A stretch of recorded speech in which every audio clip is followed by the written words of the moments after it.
Saudara-saudara yang terkasih, sebelum kita mendengarkan kebenaran firman Tuhan, mari kita satukan hati kita bersatu di dalam doa.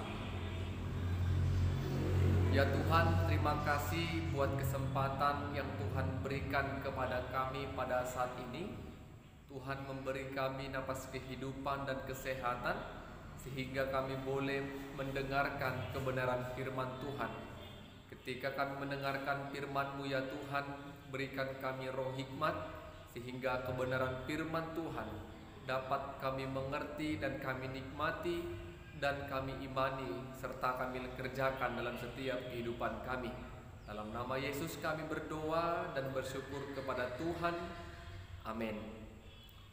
Saudara-saudara yang terkasih, kita bersyukur saat ini kita boleh diberkati Tuhan, diberikan Tuhan kesempatan untuk mendengarkan kebenaran firman Tuhan. Firman Tuhan pada saat ini dari Keluaran pasalnya yang ke-17, dimulai ayat pertama sampai ke-7. Keluaran pasal 17 ayat pertama sampai ke-7. Demikianlah kebenaran firman Tuhan. Kemudian berangkatlah segenap jemaah Israel dari padang gurun Sin, berjalan dari tempat persinggahan ke tempat persinggahan sesuai dengan titah Tuhan. Lalu berkemalah mereka di Rafidim, tetapi di sana tidak ada air untuk diminum bangsa itu. Jadi mulailah mereka itu bertengkar dengan Musa. Kata mereka, "Berikanlah air kepada kami supaya kami dapat minum." Tetapi Musa berkata kepada mereka, "Mengapakah kamu bertengkar dengan aku? Mengapakah kamu mencobai Tuhan? Hauslah bangsa itu akan air di sana." Bersungut-sungutlah bangsa itu kepada Musa dan berkata, "Mengapa pula engkau memimpin kami keluar dari Mesir untuk membunuh kami, anak-anak kami dan ternak kami dengan kehausan?" Lalu berseru-serulah Musa kepada Tuhan, katanya, "Apakah yang akan kulakukan kepada bangsa ini? Sebentar lagi mereka akan melempari aku dengan batu." Berfirmanlah Tuhan kepada Musa, "Berjalanlah di depan bangsa itu dan bawalah beserta engkau beberapa orang dari antara para tua-tua Israel. Bawa jugalah di tanganmu tongkatmu yang kau pakai memukul sungai Nil, dan pergilah. Maka aku akan berdiri di sana di depanmu di atas gunung batu di Horeb. Haruslah kau pukul gunung batu itu dan dari dalamnya akan keluar air, sehingga bangsa itu dapat minum." Demikianlah diperbuat Musa di depan mata tua-tua Israel. Dinamailah tempat itu Masa dan Meriba, oleh karena orang Israel telah bertengkar dan oleh karena mereka telah mencobai Tuhan dengan mengatakan, "Adakah Tuhan di tengah-tengah kita atau tidak?" Amin. Saudara-saudara yang terkasih, kita bersyukur kita dapat merenungkan firman Tuhan yang kita baca hari ini dengan tema Tuhan sumber kekuatan. Tuhan sumber kehidupan. Tuhan sumber kehidupan. Saudara-saudara yang terkasih, pada saat manusia memiliki persoalan yang begitu berat, beban yang bertubi-tubi datang menghampiri kehidupannya,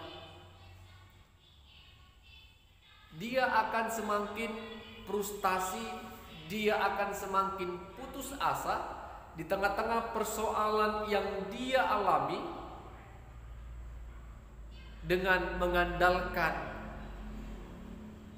kemampuannya, dengan mengandalkan logikanya.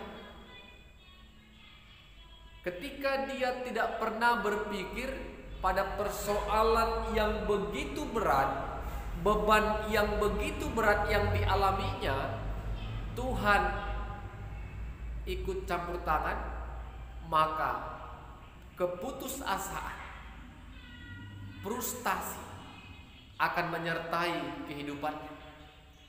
Berbeda dengan setiap orang yang memiliki beban yang berat, persoalan yang menghampiri hidupnya, tetapi dia mengatakan persoalannya yang dirasakannya, Tuhan sedang berencana, berkarya untuk kehidupan yang lebih baik yang akan dia jalani.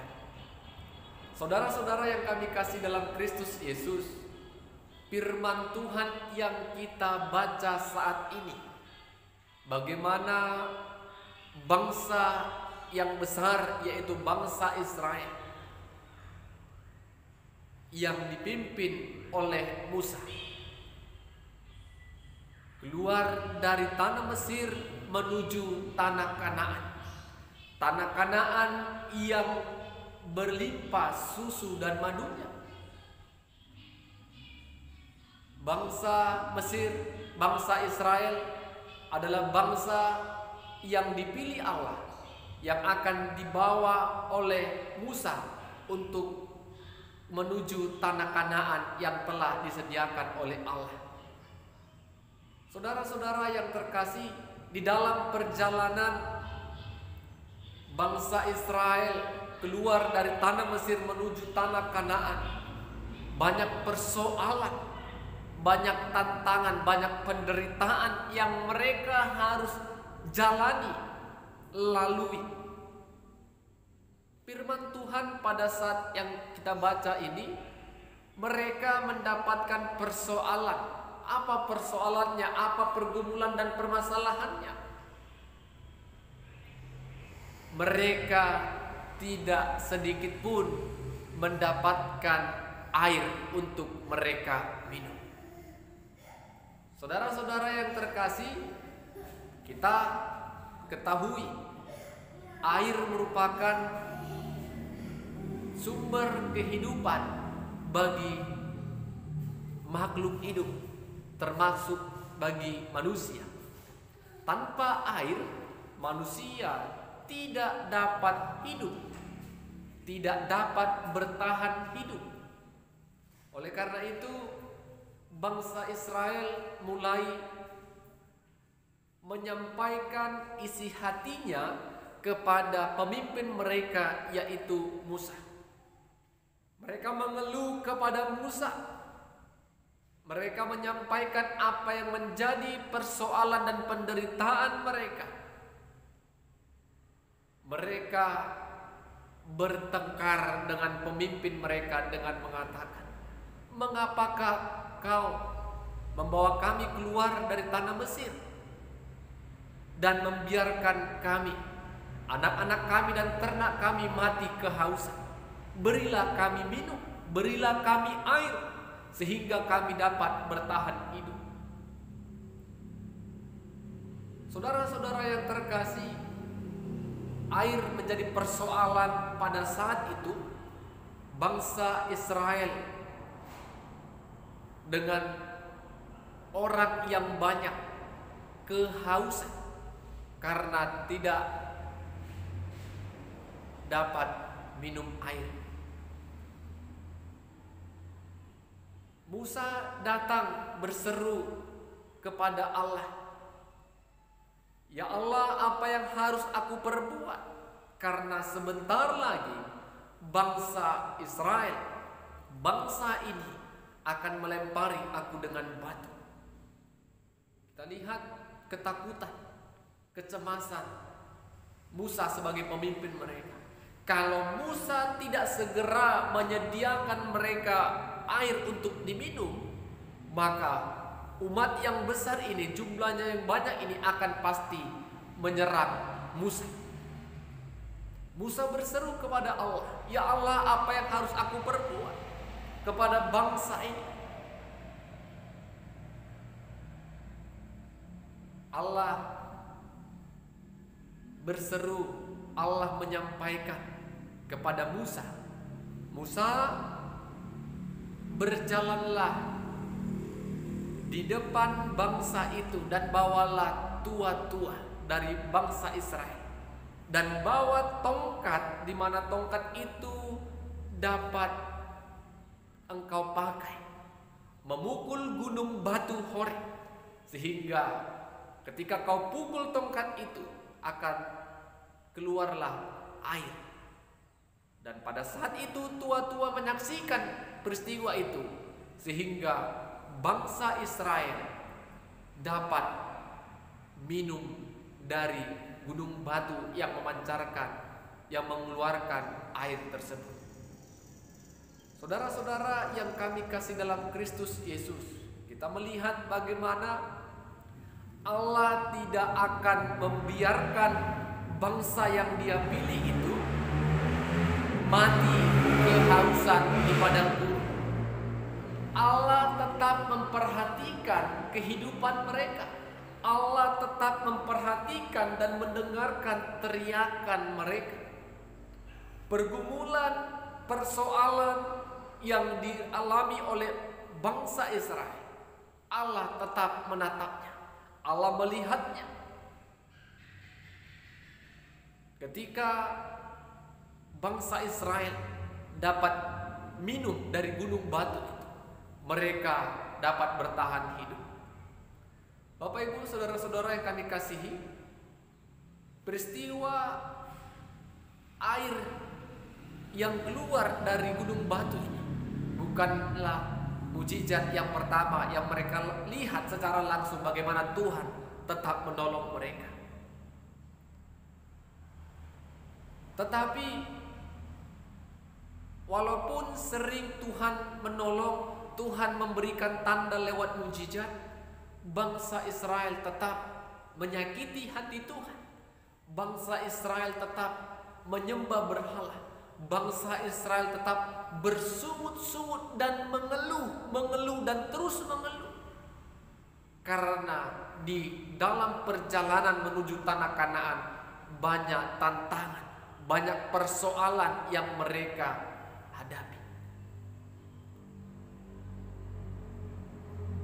Ketika mereka sudah dihukum, Allah mengasihi mereka dan mengampuni mereka, tetapi mereka tetap juga melakukan kesalahan-kesalahan yang membuat Allah menjadi murka dalam hidup mereka. Saudara-saudara yang kami kasihi dalam Yesus Kristus, apa yang mau kita renungkan dari firman Tuhan yang kita dengar pada saat ini? Poin yang pertama, di dalam kehidupan kita tentu akan banyak persoalan, tantangan, dan beban yang akan kita hadapi untuk menuju keberhasilan dan kesuksesan. Oleh karena itu, jangan mengeluh, jangan memberontak, tetapi kerjakan, hadapi persoalan yang sedang kita alami dengan meminta pertolongan yang daripada Tuhan. Amin. Kesuksesan, masa depan yang baik itu dapat kita capai, tetapi dengan kerja keras, dengan perjuangan. Mencapai sebuah keberhasilan tidak semudah membalikkan telapak tangan, tetapi banyak proses-proses yang akan dihadapi. Itu yang pertama. Yang kedua, percayalah segala kehidupan, tatanan kehidupan kita, Tuhan berencana. Tuhan merencanakan segala sesuatunya untuk kebaikan kita. Amin. Jangan kita pernah berpikir ketika kita tidak punya masalah, oh Allah berkarya, Allah bekerja. Tetapi ketika kita punya persoalan yang berat, beban yang begitu berat menghampiri kita, maka kita katakan Tuhan tidak bekerja dalam hidup kita. Segala kehidupan yang kita alami, sesungguhnya Tuhan terus berkarya dan bekerja, membentuk melawat dan memelihara kehidupan kita. Ingat, Tuhan tidak pernah sedikit pun meninggalkan kita. Kita lihat bagaimana bangsa Israel yang tidak sedikit pun pernah ditinggalkan oleh Allah, walaupun bangsa Israel sering menyakiti dan mengecewakan hati Tuhan. Saudara-saudara yang terkasih, kita percaya hidup kita saat ini sedang direncanakan oleh Tuhan. Persoalan, pergumulan, beban yang kita hadapi pada saat ini, sesungguhnya Tuhan akan lebih merencanakan, Tuhan akan berkarya untuk menyiapkan kita menjadi pribadi yang tetap tangguh, kuat di dalam persoalan mengikut Tuhan. Sama seperti tema kita, Tuhan sumber kehidupan. Yesus pernah katakan, "Akulah air kehidupan." Ketika kita hidup bersama dengan Yesus, ketika kita tinggal di dalam Yesus, maka kita tetap hidup. Hidup yang benar-benar kita nikmati. Hidup yang kita rasakan akan diberkati dan menjadi berkat. Oleh karena itu, saudara-saudara yang terkasih, biarlah lewat kebenaran firman Tuhan saat ini, sesungguhnya tidak ada persoalan yang tidak Allah ketahui. Kita terus berpengharapan, kita terus percaya dan mengandalkan Tuhan. Sesulit apapun pergumulan kita, jangan pernah kecewa melihat Tuhan, tetapi serukanlah nama Tuhan, panggillah Tuhan, karena hanya Tuhanlah yang memberikan kita kekuatan dan topangan. Amin. Kita bersatu dalam doa. Bapa di surga, terima kasih ya Tuhan, buat saat ini kebenaran firman Tuhan boleh kami dengarkan. Biarlah kiranya Tuhan, Roh-Mu yang kudus akan memampukan dan menolong kami untuk bisa mengerti, memahami dan mengimani kebenaran firman Tuhan yang boleh kami dengarkan pada saat ini. Hamba-Mu telah selesai menyampaikan firman Tuhan, tetapi hamba-Mu percaya Roh Kudus terus bekerja dan berkarya dalam setiap kehidupan orang-orang yang mendengarkan firman Tuhan saat ini. Biarlah kiranya Tuhan di tengah-tengah pergumulan dan persoalan hidup kami tetap percaya Tuhan bersama dengan kami, menopang dan memberikan kami kekuatan. Dalam nama Yesus kami berdoa dan bersyukur kepada Tuhan. Amin. Shalom.